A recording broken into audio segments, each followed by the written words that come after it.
Recently, I was looking through all the videos I've made over the 15 years I've been putting stuff up on YouTube. And I started to wonder, I put a lot of time into this. Some of these videos took 6 weeks to make.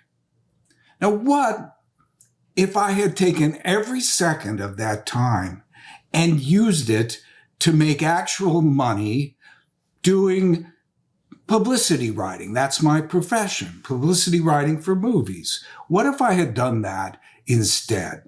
How much money would I have made? And I thought about it for a while, and I thought it would be in the neighborhood of $75,000 to $100,000, somewhere in there. And this is what YouTube paid me. Even if you worked a minimum wage job for an hour or two, you could make more money than I've made after 15 years of work. So trust me, I'm not doing this for the money. So why do I do it? For the fun of it. I enjoy making these videos. Now, I'm not going to say I wouldn't like it if more people watch my videos, but it's not just about the numbers to me. There are sometimes I put a video up there and it really means a lot to somebody. And that is very satisfying to me. There are many videos on YouTube about how to get your first 1,000 subscribers, and that's not an arbitrary number. That's the number that you need in order to become a YouTube partner and make money. So really they're leaning towards the idea of being successful on YouTube is all about making money. Yes. So if I were going to judge myself by that value, then I'd have to say that I'm a failure. But I don't see myself as a failure because the only person I have to please is me, and I'm enjoying what I'm doing. From what I've heard, if you want to be successful on YouTube, you need to post content all the time. And I mean, twice a week or more, but at least once a week. And to me, that sounds like living hell. I don't want to feel like I have to be making videos constantly. I just don't want it. I'm a retired person. I'd already worked all my life. I don't want a job. I also hear that you're supposed to make videos about one topic so people can understand I'm interested in this thing, then I can go this place and this person will have on their channel this thing. Always the same thing. So like I might be giving banana recipes. And so if you are really interested in banana recipes, Yes. you come to me and you know I'm always going to get banana recipes from Reed and, and you'll be happy with that. But I have many interests and I don't want to just make videos on one thing. I want to make videos on anything that interests me. Why not? Like, for example, I'm an amateur composer, so sometimes I put up music that I've composed.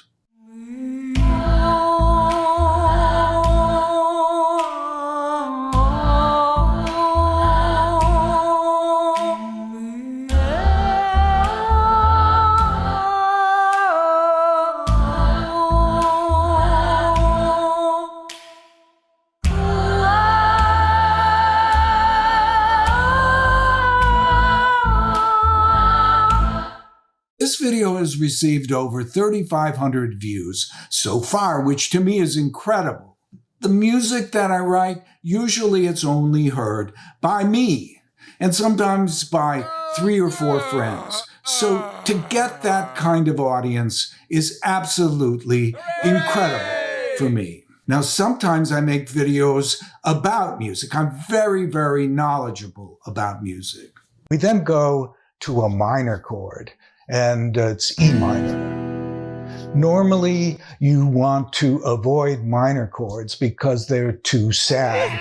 But in this case, it works because of the dialectical relationship between the A and the D and the E minor. If you can think of the A as this fist and you can think of the D as this fist and my nose as E minor, you can see how it works. Lately, I've been making a series of videos about my career as a movie publicist. And again, I don't think a lot of people are going to watch these videos, but sometimes I make a real connection with somebody, and that's very meaningful to me. When you're trying to be successful at YouTube, you may feel it's necessary to have dorky pictures of yourself on your thumbnails, like, or because other people do that kind of thing and they're successful, so maybe you need to do it if you're going to be successful. So I don't want to do that, and I don't have to because I don't give a crap.